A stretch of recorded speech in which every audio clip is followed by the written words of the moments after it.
میری دوست ایک ملٹی نیشنل کمپنی میں اچھے عہدے پر فائز تھی۔ اسے اپنے کام کے سلسلے میں اکثر شہر سے باہر جانا پڑتا تھا۔ ایک دن ایئرپورٹ پر اس کی ایک انجان مگر جانے پہچانے انسان سے ملاقات ہوئی۔ وہ بھی کسی انٹرویو کے سلسلے میں اس کا ہی ہمسفر تھا۔ ان دونوں کی سیٹ کیونکہ ساتھ ساتھ تھی تو میری دوست کو اس کے بارے میں جاننے کا موقع ملا۔ یہ جاب حاصل کرنا اس کا خواب تھا کیونکہ گھر کی کفالت اس کے ذمہ تھی۔ ان دونوں کی راستے میں گفتگو کے دوران دوستی ہو گئی۔ میری دوست نے اس کے لیے نیک تمناؤں کا اظہار کیا اور وہ دونوں ایک دوسرے سے اپنا نمبر شیئر کر کے اپنی اپنی منزلوں کی طرف روانہ ہو گئے۔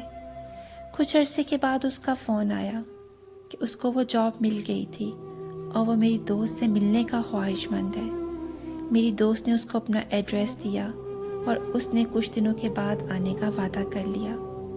ایک ملاقات کے بعد وہ دونوں ایک دوسرے سے اکثر ملنے لگے۔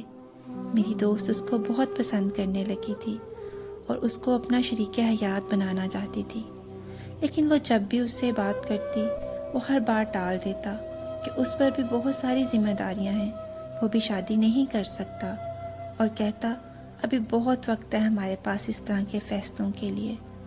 وہ ہر بار اس کا جواب سن کر اداس ہو جاتی۔ نہ جانے اس کو کیوں لگتا تھا کہ اس کے پاس وقت بہت کم ہے۔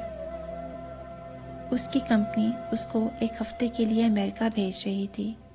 آج کی ملاقات میں میری دوست نے اس کو پھر باور کروایا کہ وہ اپنی زندگی اس کے ساتھ گزارنا چاہتی ہے، لیکن وہ کشمکش میں ہی رہا، نہ اظہار کر سکا اور نہ انکار۔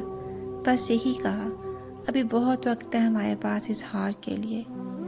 ویلنٹائن ڈے پر بھی میری دوست نے جب اس سے بات کی تو اس نے پھر وقت ہی مانگا۔ آج اس نے واپس آنا تھا۔ میری دوست اس کا ویلنٹائن گفٹ لے کر ایئرپورٹ کی طرف گاڑی پر جا رہی تھی کہ راستے میں ایک ٹرک نے اس کو زوردار ٹکر ماری اور اس کی گاڑی الٹ گئی، اور وہ اس کے پیار کے اظہار کو ترستے ہوئے، اس کی ایک ہاں کا انتظار کرتے ہوئے بس دنیا سے چلی گئی۔ اور وہ جس کو لگتا تھا کہ ابھی بہت وقت ہے اس کے پاس، آج اس کے مردہ وجود کے سرہانے بیٹھا اظہار محبت کر رہا تھا۔